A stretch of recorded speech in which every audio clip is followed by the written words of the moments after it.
the full support was given.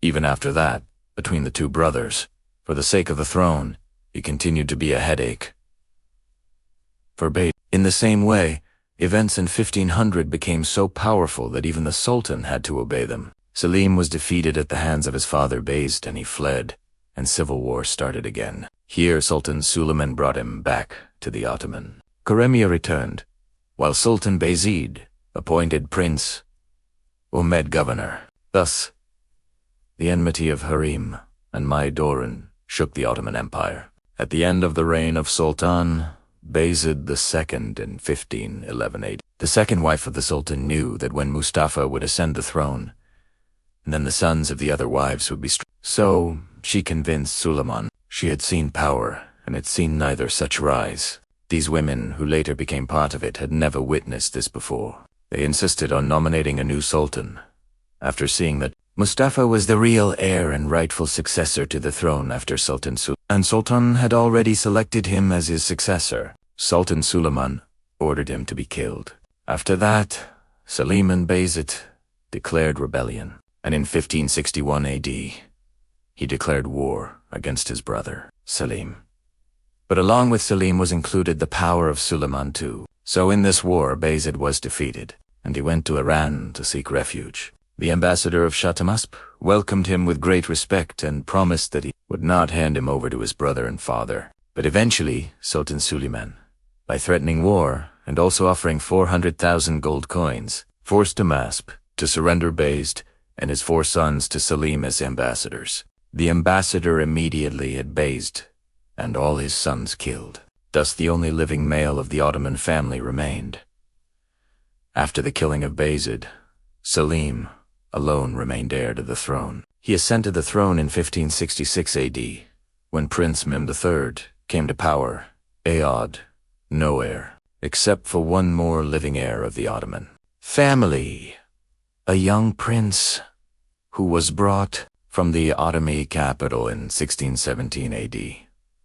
Thus, for the first time in Ottoman history, the succession process used seniority. Meanwhile, the laws of succession changed again in earlier times. For a new sultan to get rid of his brothers, he needed the permission of the Sheikh al-Islam. And often when sultans asked permission to kill their brothers and nephews, the Sheikh al-Islam refused.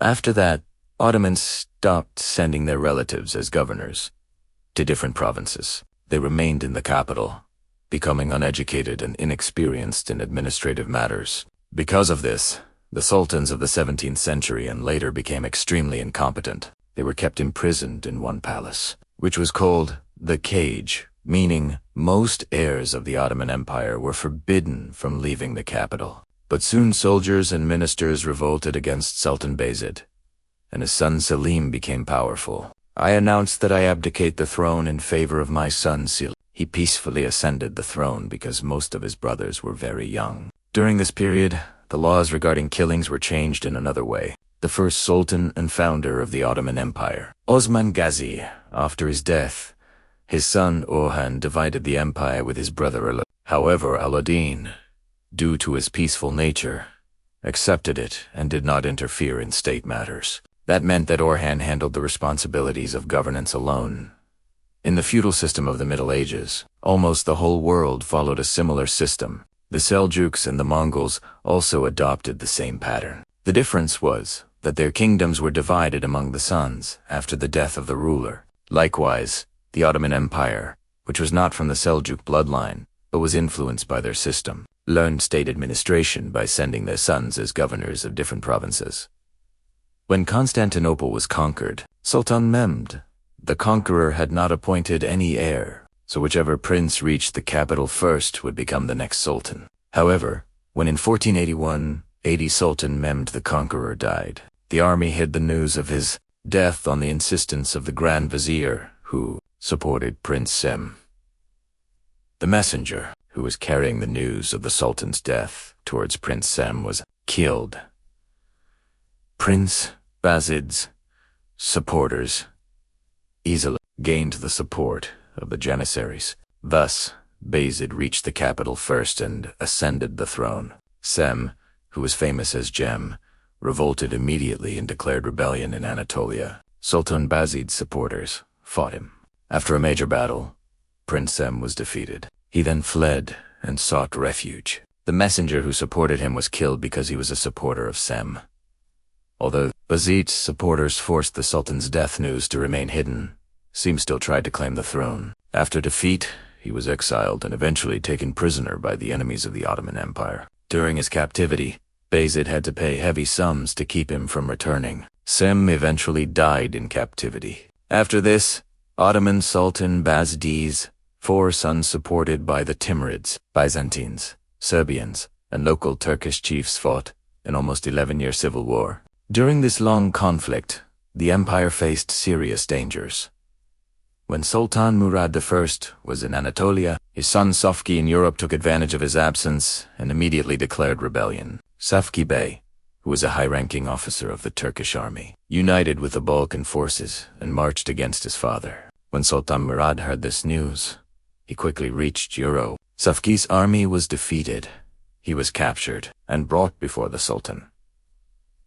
The military commanders declared him a great danger to the throne and insisted that he be executed to prevent future rebellion. Thus Safki Bey was killed for the sake of the throne. This was the first recorded execution in the Ottoman Empire for the sake of succession, which took place after the Battle of Kosovo in 1389 AD. In the same battle, Sultan Murad I was martyred. He became the first and only Ottoman ruler to be killed in battle. His corpse had not even cooled when his son Yakub, who had shown extraordinary courage in war, was immediately seen as a threat to the throne. The Grand Vizier believed that if Yakub reached the capital, he might challenge his brother's claim to the throne. For this reason, Yakub was secretly executed with hot molten lead poured into his eyes to blind him before being killed.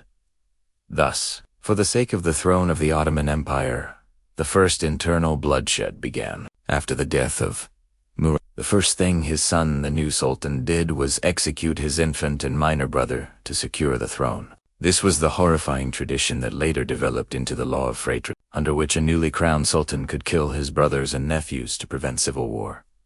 According to estimates, under this law, around 80 to 100 princes were killed throughout Ottoman history. Some of these killings were extremely brutal and terrifying. This was the decree whose words later became part of the Ottoman legal code. Sultan Mehmed the Conqueror introduced the law of fratricide during his reign. He said the following words: "When he formalized the law, the majority of my jurists have issued a fatwa, whichever son ascends the throne may kill his brothers for the sake of world peace and order. It shall be his duty to act upon it." Thus, Sultan Mehmed the Conqueror introduced the law of fratricide with these very words, making it legally acceptable. However, even before the law existed, Ottoman princes were already facing revolts and civil wars during succession. After the conquest of Constantinople, because Mehmed the Conqueror had not officially appointed an heir, the empire faced great uncertainty. Had the princes failed to secure the throne quickly, the entire Ottoman dynasty might have ended. When Sultan Mehmed the Conqueror died, his body was kept hidden by the Grand Vizier, who favored Prince Selim. While Prince Bayezid's supporters tried to bring Bayezid to the capital faster, Sem's messenger was murdered. Bayezid's allies, the Janissaries, supported him, and thus Bayezid succeeded in reaching the capital first and claimed the throne. But even after that, the Ottomans continued to face severe succession crisis. Because of these dangers, Sultan Mehmed the Conqueror strengthened the tradition of killing rival brothers so that only one branch of the family could hold power and prevent civil war. Later, when the empire expanded and rose to its peak, the Ottoman system grew even stronger. Yet, despite this strength, the future still held many rebellions and internal wars. During the reign of Sultan Selim I, the system of succession became even more severe. When Selim I ascended the throne, he not only removed his father Bayezid from power, but after gaining full authority, he ordered the execution of all his competitors within the family. Because every rival prince had powerful supporters in the army and among the provincial governors, the threat of rebellion always remained. After the death of Sultan Selim I, when Sultan Suleiman the Magnificent came to power, the empire was at its height. Yet even during Suleiman's era, the issue of succession became extremely dangerous. The struggle between Prince Mustafa, Prince Bayezid, and Prince Selim shook the foundations of the empire. The influence of Hürrem Sultan and the intrigue of the palace made the situation even more complicated. Prince Mustafa, who was the most talented, brave, and beloved of the Janissaries, was considered the rightful heir. But due to palace conspiracies and forged letters, Sultan Suleiman turned against Mustafa. Ultimately, Mustafa, the greatest hope of the empire, was strangled inside his father's tent. After his death, all of Mustafa's small children were also executed so that no future rebellion could arise. Later, when Bayezid rebelled against Selim, a full civil war broke out inside the empire. Bayezid was defeated, fled to Iran, and eventually, under the pressure of Sultan Suleiman, handed him and his sons over to Selim. All were immediately executed. Thus only Selim remained alive as heir to the throne. When Sultan Selim II died and Sultan Mehmed III came to power, the same horrific tradition continued. On the night he became Sultan, Mehmed III ordered the execution of his 5 younger brothers. During the reign of Sultan Mehmed III, this tradition reached its peak. Mehmed III, upon becoming Sultan, ordered the execution of 19 of his brothers, all strangled on the same night. This became the largest mass execution of princes in Ottoman history. This was considered necessary for the stability of the empire, but in reality, these killings destroyed the mental strength of future sultans. The heirs grew up imprisoned in the cage, without education, without experience, without freedom, and when they finally became sultans, most of them were mentally unstable, fearful, or completely incompetent.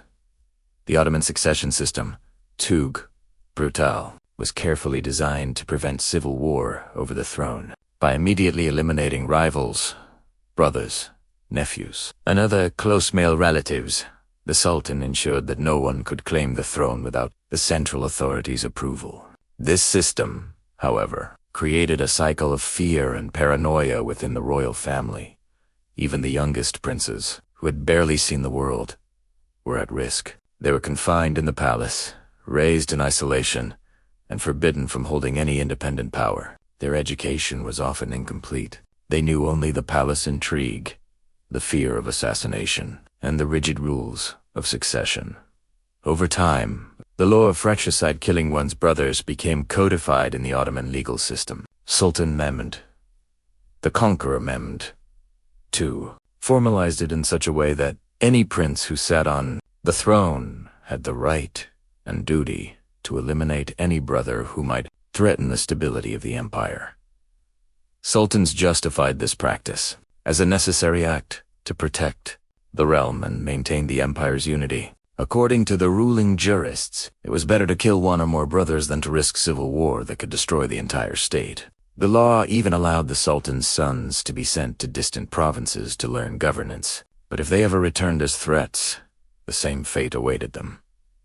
Despite its cruelty, this system helped the Ottomans maintain centralized power for centuries. Unlike European monarchies, where multiple heirs often led to open wars, the Ottomans' approach ensured that only one man held absolute power at a time, though at an enormous human cost. However, the psychological impact on the surviving sultans was profound. Many rulers became suspicious, fearful, or harsh. Some even overcompensated by strict control over their court and subjects, which sometimes led to instability. The empire survived, but at the cost of moral and emotional corruption within the royal family. In conclusion, the Ottoman system of succession, though harsh and often tragic, was a deliberate measure to preserve the stability of the empire. From the death of Osman Ghazi to the time of Mehmed II and beyond, every sultan faced the challenge of securing his throne against internal family threats. The practice of fratricide, combined with the confinement of princes in the palace, created a generation of rulers who were both educated in governance and trained in the realities of power struggles. This brutal education ensured that the central authority remained strong, preventing the fragmentation seen in other monarchies. At the same time, this system demonstrated the duality of human nature. Loyalty and love for family existed alongside ambition and greed. Many sultans struggled with the morality of their actions. Even those who personally despised the killings were compelled by law and tradition to